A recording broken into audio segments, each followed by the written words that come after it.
आज हम उस दौर में जी रहे हैं जिस दौर में बहुत से लोग तनाव की तरफ जा रहे हैं, और इस तनाव का सबसे बड़ा कारण है कि हम खुद की भावनाओं को किसी के सामने व्यक्त नहीं करते।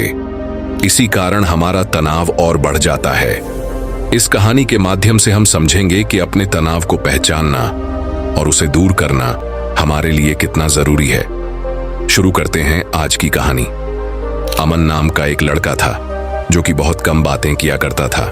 सभी को यही लगता था कि कम बात करना उसका स्वभाव है। कुछ हद तक यह उसका स्वभाव भी था, लेकिन असल में उसके कम बात करने का कारण यह था कि वह ज्यादा लोगों से मेल जोल नहीं रख पाता था।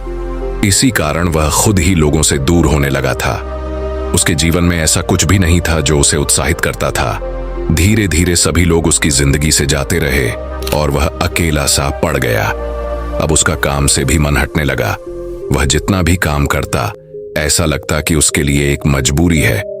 वह बहुत कुछ सीखना चाहता था, लेकिन उसके अंदर हिम्मत ही नहीं थी कुछ नया सीखने की।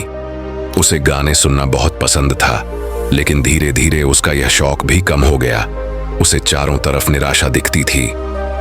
दुनिया की कोई भी चीज उसे उत्साहित नहीं कर पा रही थी, लेकिन सबसे खतरनाक बात तो यह थी कि यह सब उसको नॉर्मल लग रहा था। उसे लग रहा था मैं नॉर्मली ही ऐसा हूं, लेकिन असल में वह तनाव में था, और ऐसा तनाव जो आसपास वालों को दिखाई नहीं दे रहा था। अमन के मामा उससे बहुत प्यार करते थे, लेकिन बड़े होते ही दोनों में एक अंतर आ चुका था। कई साल बाद जब उसके मामा उससे मिले, तब उन्होंने यह महसूस किया कि अमन तो बहुत निराशा में रहता है, और इसका हमेशा निराशा में रहना कोई नॉर्मल बात तो नहीं हो सकती। इसलिए उन्होंने सोचा कि क्यों ना मैं इस विषय में अमन से बात करूं। मामा अमन के पास पहुंचे और बोले, अमन क्या हुआ? आजकल निराश रहने लगे हो। ज्यादा मुझसे बातचीत भी नहीं करते। बचपन में तो कितना बात किया करते थे। अमन बोला, मामा वह तो बचपन की बात थी। बड़े होते होते इंसान का स्वभाव बदलता है। मेरा स्वभाव अब चुप रहने का हो गया है। मामा बोले, क्या तुम्हारी चुप्पी में शांति है? अमन बोला, नहीं, शांति तो बिल्कुल नहीं है, पर अब कोई काम करने का मन नहीं करता। किसी से बातचीत करने का भी मन नहीं करता। अब मैं ऐसा ही हो गया हूं। मामा बोले, यह तो बड़ी गंभीर बात है अमन, तुम इसे इतनी आसानी से कैसे कह रहे हो? अमन बोला, बात क्या गंभीर है? जिंदगी इतनी गंभीर है तो मुझे ऐसा तो बनना ही था। मामा बोले, पर ऐसे कैसे हो सकता है कि तुम हर वक्त ही निराश रहते हो? हर वक्त कोई निराश नहीं रह सकता। अमन बोला, मैं तो कई सालों से निराश हूं। जो कुछ भी जीवन में घटता है कभी किसी को नहीं बताता। बताने का मन ही नहीं करता। बताने का फायदा भी क्या है? मामा बोले, अमन एक बात कहूं, अगर तुम बुरा ना मानो तो? अमन बोला, हाँ कहिए। मामा बोले, मैं एक अच्छे डॉक्टर को जानता हूं, तुम उन्हें दिखा लो। मुझे लगता है तुम्हें डिप्रेशन हो गया है। अमन बोला, ये आप कैसी बात कर रहे हो? मैं बीमार थोड़ी ही हूं जो डॉक्टर को दिखा लूं। निराशा तो मेरे लिए सामान्य बात है। मामा बोले, देखो अमन, तुम अपनी निराशा को हल्के में मत लो। तुम बीमार नहीं हो मुझे पता है, लेकिन कुछ बीमारियां मानसिक भी होती हैं। तुम मेरी बात मानो, तुम डॉक्टर के पास चलो। मामा के बहुत समझाने के बाद अमन उनके साथ डॉक्टर के पास पहुंचा। अमन और डॉक्टर की बातचीत एक खाली कमरा था जिसमें 2 कुर्सियां लगी हुई थीं। एक तरफ अमन बैठा और दूसरी तरफ डॉक्टर। डॉक्टर बोले, अमन तुम्हें घबराने की कोई जरूरत नहीं है। मैं तुमसे जो कुछ भी पूछूंगा तुम साफ साफ बताना।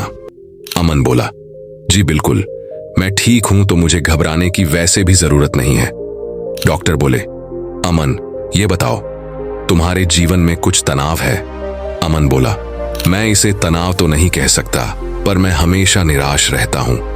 पता नहीं क्यों मेरा मन नहीं लगता किसी भी काम को करने में। मेरा बिल्कुल मन नहीं लगता कि मैं किसी से मिलूं या बात करूं। मुझे बस अकेले रहना अच्छा लगता है। अकेले में भी मैं बहुत परेशान रहता हूं, लेकिन उसके बाद भी मैं अकेले रहता हूं। डॉक्टर बोले, अमन तुम्हें तनाव है। सबसे पहले इस बात को मानो, गहरी निराशा तनाव का एक कारण होता है, जिसे यह निराशा लग जाती है, फिर वह अपने जीवन से ऊबने लगता है। तुम भी अपने जीवन से ऊब गए हो। तुम्हें जिंदगी में कुछ ऐसा नहीं मिला जो तुमने चाहा था, या फिर तुम एफर्ट करते करते थक गए हो। और इस थकान के कारण ऐसी जिंदगी जी रहे हो। अमन बोला, डॉक्टर साहब, क्या सचमुच मुझे तनाव है? डॉक्टर बोले, हाँ अमन, तुम्हें तनाव है, पर घबराने की कोई बात नहीं है। सबसे पहले तो अपनी बातों को दूसरों से शेयर करना सीखो, अपने मन में मत रखो और लोगों से मिलना जुलना सीखो। अपने आप को किसी काम में इन्वॉल्व करो, इन्हीं चीजों से तुम अपना तनाव कम कर पाओगे।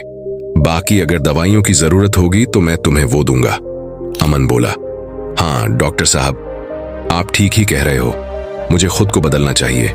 मैं खुद को बदल नहीं पाता, इसलिए तनाव में रहता हूं। जीवन के 4-5 साल ऐसे ही निराशा में गुजरे हैं। ऐसा लगता है जैसे सब कुछ खत्म हो चुका है और मेरे लिए अब कुछ बचा ही नहीं। लेकिन आज आपने मुझे समझा दिया है। मैं आज से ही कोशिश करूंगा कि खुद को बाहरी दुनिया में इन्वॉल्व कर पाऊं।